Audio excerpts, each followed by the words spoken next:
Today I'm going to explain a South Korean film called The Gangster, the Cop, the Devil.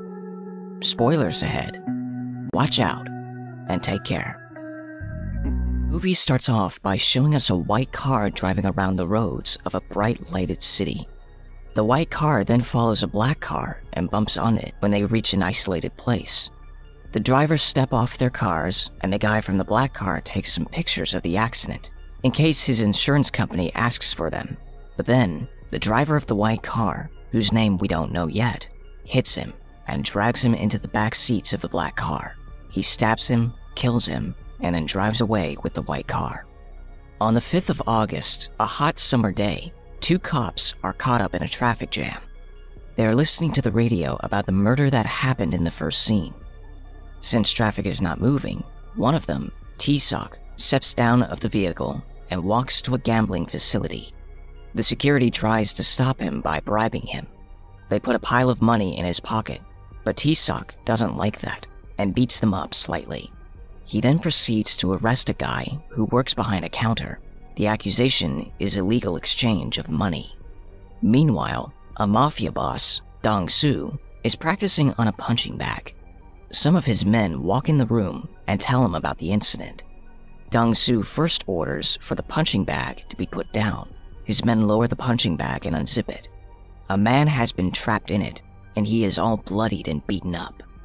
Dong-soo then exits the building and gets into a car. He has a driver, of course, and the two other cars following him like a convoy. He calls someone in the police department and complains about the cop who burst into his gambling facility. He is paying money to this police director to keep his men from doing such things and annoy him.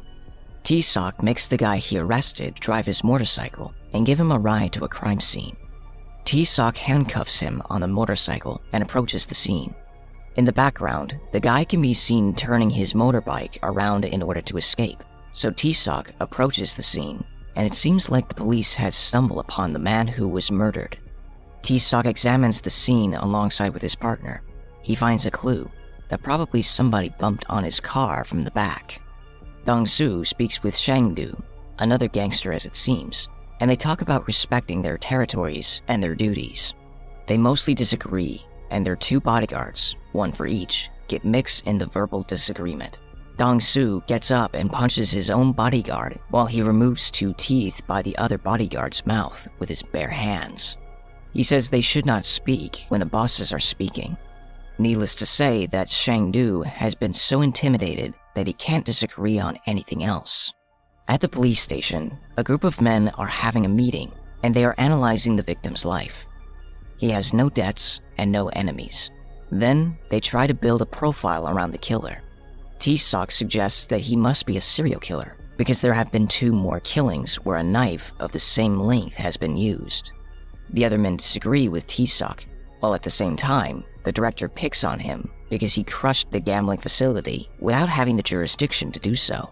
T-Sock won't change his mind. He just wants to catch bad guys. Dong-soo walks out of the building with his bodyguard holding an umbrella above his head. He orders his guard to take the other men and go home. He is not drunk and he will drive on his own. On the way, Dong-soo is driving while talking on the phone. Suddenly, a car bumps on his car from behind, and he hangs up. The driver steps off the vehicles. The other man is not just anyone. He is the serial killer. Dong-soo doesn't want to notify his insurance company about the accident and walks away. The killer won't let him though. He surprises Dong-soo and stabs him twice, but Dong-soo is not an easy target. A fight breaks out. Dong-soo eventually takes the knife out of the killer's hands and stabs him back. The killer gets in his car and runs over Dong-soo. Dong-soo is transferred in a hospital while his men go hunting and killing other members of the underworld to get their revenge. At the same time, the serial killer cleans his knife and takes care of his wound. He then walks through an outdoor facility, finds another target, an old man, and stabs him. Dong-soo wakes up and talks with his bodyguard. He has no idea who the attacker was, but he tells his guard to look for a white sedan. T-Sock visits Dong-soo to get his statement, but Dong-soo gives him nothing. T-Sock goes on to examine Dong-soo's car and makes the connection. A white sedan has bumped on his car from the back. It must be the same person. T-Sock speaks with the police director and tells him to stop covering up for Dong-Soo. He says they need to bring him in for an interrogation. After all, Dong-Soo has seen the aggressor's face. He furthermore claims that he was right about the serial killer thing. He must be the serial killer. Who else would have the guts to attack the leader of a gang? The director doesn't want to hear it anymore and kicks him out of the office. A montage shows us the serial killer stopping by a gas station to grab a coffee from the vending machine. He spots a man and stabs him to death, while at the same time, Dong-Soo is describing the face of the killer to a woman. She is drawing a sketch, and she gets it pretty close. Dong-Soo gives the sketch to his bodyguard and orders him to find the attacker before the police does. While the killer is driving the truck, a man wakes up. He's been sleeping in the cabin of the truck. The killer eliminates him as well, but the knife drops out of the truck and rests on the side of the road. T-Sock visits Dong-Soo one more time to try and add some pressure on him, as well as appeal to his emotions. That killer is absolutely crazy, and he must be stopped or more people will die. Dong-Soo doesn't give a penny, but later on, his guard tells him that their businesses are not going well. Rumors have started around his name after he was attacked. Dong-Soo decides that he has to get this killer and kill him to clear his name and gain back respect.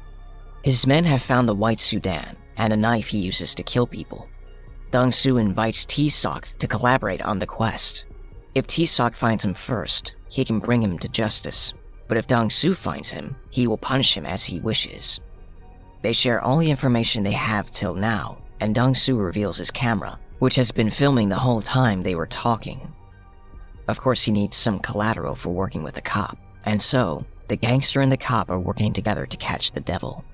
The killer must be around 35 years old, and he exclusively kills at night.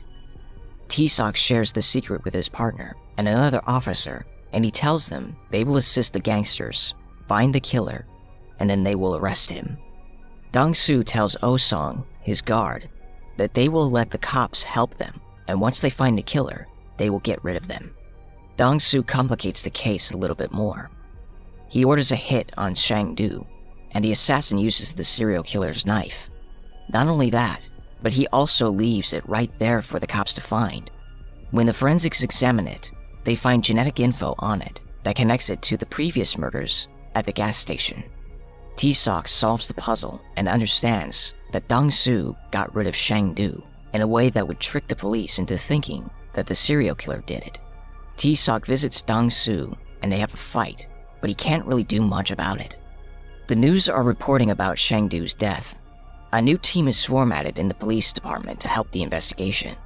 The real serial killer is watching the news in a restaurant and hums to himself. "I didn't do that." A young man listens to him and looks at him frightened. The killer gets up and leaves. On his way out, he taps the young man on the shoulder. At Shang-Du's funeral, the serial killer is sitting among the crowd and is keeping an eye on Dong-Soo. He approaches Shang-Du's bodyguard and gives him a note which reads, "Shang-Du was killed by my knife, but not by me." His face points at Dong-Soo.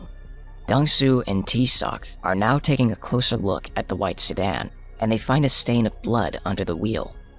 That could potentially lead to the killer's identity. Suddenly, a group of men attacks them. They are Shang-Du's men. A huge fight breaks out, and the two of them manage to kick their asses. Later on, T-Sock and his partners get a lead on the serial killer, and they actually get to see him with their own eyes. They hunt him down along the streets, but he manages to invade them. They discover a place where the killer ate and drank. They start looking for the bottle he drank from, and they visit a factory where the empty bottles get returned for recycling. They also bring the forensics team with them to try and get some new leads or clues. Dong-Soo is forming some new partnerships, trying to restore his business to its former glory. At the police department, a woman who works in forensics gives T-Sock a file, and she suggests he goes looking for that guy. He has been declared missing a long time ago, but she found a fingerprint that matches with the one she found on the white sedan's wheel. It might be some kind of misdirection, but it's worth looking up.